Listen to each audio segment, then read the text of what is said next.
eu trago na tela de vocês um gráfico do ouro, dos últimos, acho que 12 meses, né, que faltou, enfim, ali eu printar exatamente quando esse gráfico começou, mas provavelmente dos últimos 12 meses, e a gente vê, a onça do ouro pulando ali de $3.000 e indo para $5.500 no final de 2026. Aí a gente vem para um momento onde, eh, há uma realização, é o que a gente está vendo agora, né, com a onça do ouro girando em torno de 4.500, $4.600. Isso aconteceu, tá, na visão do mercado, por conta de justamente desse rally que subiu mais de 100%, né, no ano de 2025, o ouro, e aí nesse começo de ano, enfim, com todos os eventos que nós estamos acompanhando, principalmente a guerra do Irã, houve uma grande realização, mas existe uma tese de longo prazo nesse momento, em cima do ouro, que eu não sei se todos aqui acompanharam ou acompanham, e eu queria dividir com vocês, né, que qual que é essa tese, né? Assim como eu mostrei aqui para vocês hoje, que o Brasil vive déficit atrás de déficit, isso não é só o Brasil, tá? Não existe um político no mundo que não queira gastar dinheiro, tá? Então, essa questão de déficit é um problema global. Muitos países têm esse problema, como, por exemplo, o próprio Estados Unidos, tá? E com isso, e principalmente, tá? Pós, guerra, início da guerra entre Rússia e Ucrânia, onde os Estados Unidos e a Europa congelaram ativos financeiros da Rússia no Ocidente, nos bancos europeus e nos bancos americanos, uma boa parte do mundo, dos bancos centrais do mundo, vem fazendo suas reservas em ouro desde então, né? Então, durante muito tempo, as reservas utilizadas foram títulos públicos americanos, né? Enfim, títulos de longo prazo. E o que vem acontecendo ao longo, desde aí da guerra da Ucrânia com a Rússia, aliás, da Rússia com a Ucrânia, com o congelamento dos bens, dos ativos financeiros russos, muitos bancos centrais vêm aumentando, né, a alocação em ouro.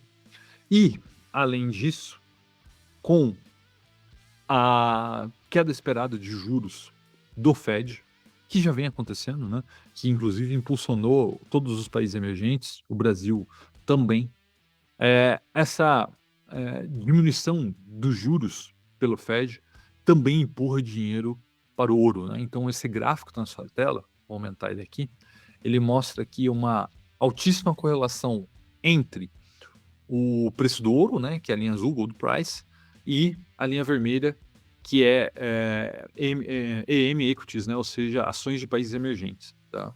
Então, por conta de tudo isso, né, existe esse grande fluxo, né, a queda de juros lá do Fed empurra, traz esse fluxo para países emergentes e para o ouro, e aí muita gente vem comprando ouro, tá.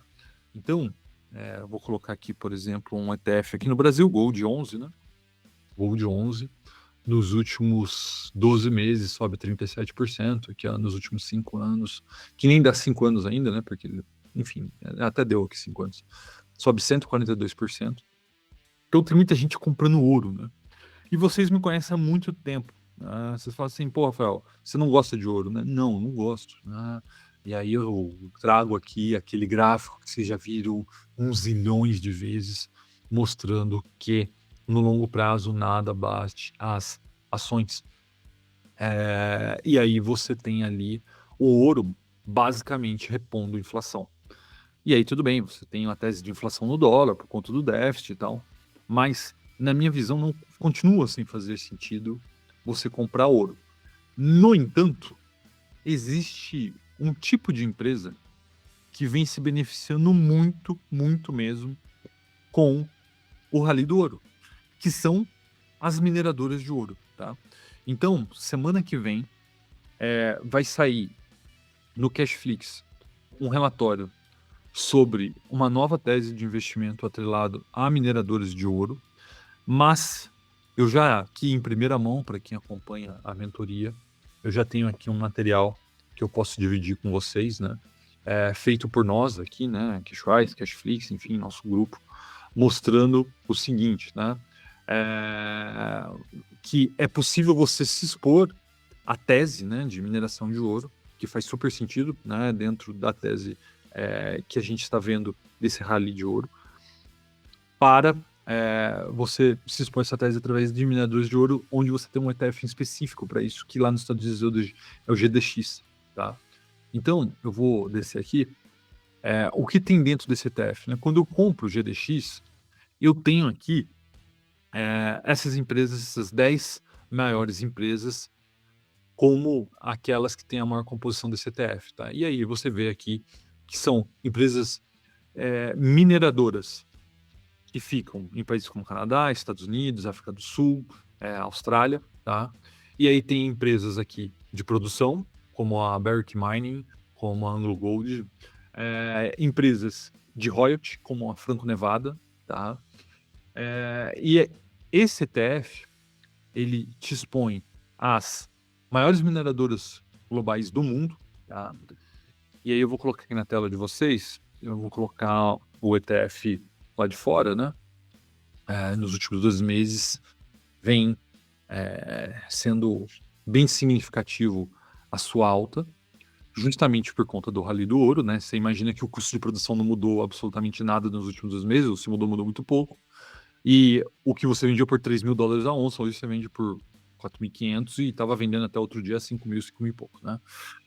Então, com a queda do ouro que aconteceu por conta da guerra do Irã, onde a gente teve essa realização de lucro no ouro, isso puxou esse ETF de minas de ouro 30% para baixo, né? Tudo bem que ele já está recuperando aqui de novo, tá?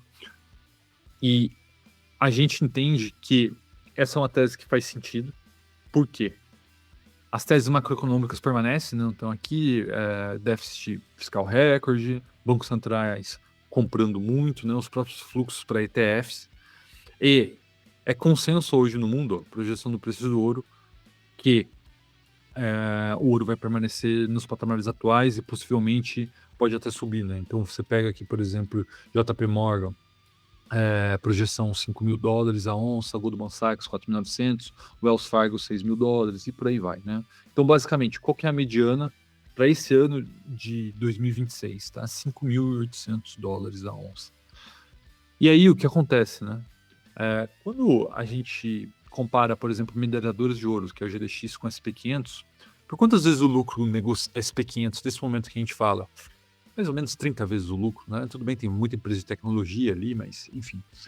E quanto que o GDX está negociando, né? Entre 13 e 15 vezes o lucro nesse momento, tá? E eles vêm tendo uma margem muito, muito grande, né? Como está dizendo aqui, ó. A margem hoje de uma mineradora de ouro no mundo é de $2.800, $2.800 a onça. Pra vocês terem ideia, em 2019 esse valor era $200 a onça, ou seja, a margem de lucro dessas empresas explodiram, subiram quase 15 vezes, tá?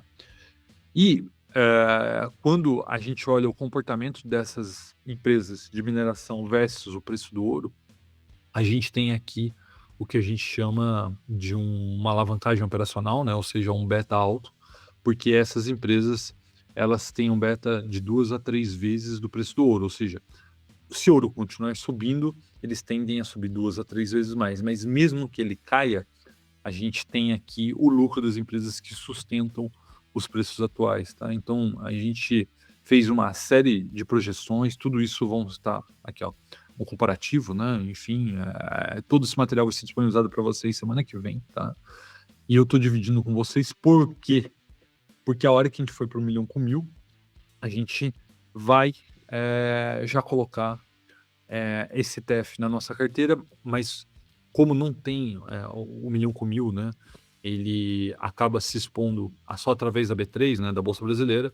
A gente vai usar uma BDR de um ETF, que é o GDX B39, tá? Então, na própria B3 você consegue se expor essa tese. Novamente, ó, nos últimos 12 meses, 93,5% de alta. Nesse ano, 9% de alta, mas a gente teve aqui uma realização bem grande de 30%. Agora a gente quer aproveitar esse momento, porque realmente aqui internamente a gente acredita que os preços do ouro devem continuar subindo. Mas ouro não produz nada por si só, ele é só uma commodity, ele só te protege da inflação. Agora, eh, um ETF de mineração de ouro faz todo sentido nesse cenário, onde cada vez mais a expectativa é de queda de juros do Fed. Com isso, a gente vê dinheiro sendo empurrado para países emergentes e para o ouro, e a gente já está no país emergente, a gente já se expõe à tese de países emergentes, então precisamos também, na minha visão, nos expor também à tese de mineração de ouro.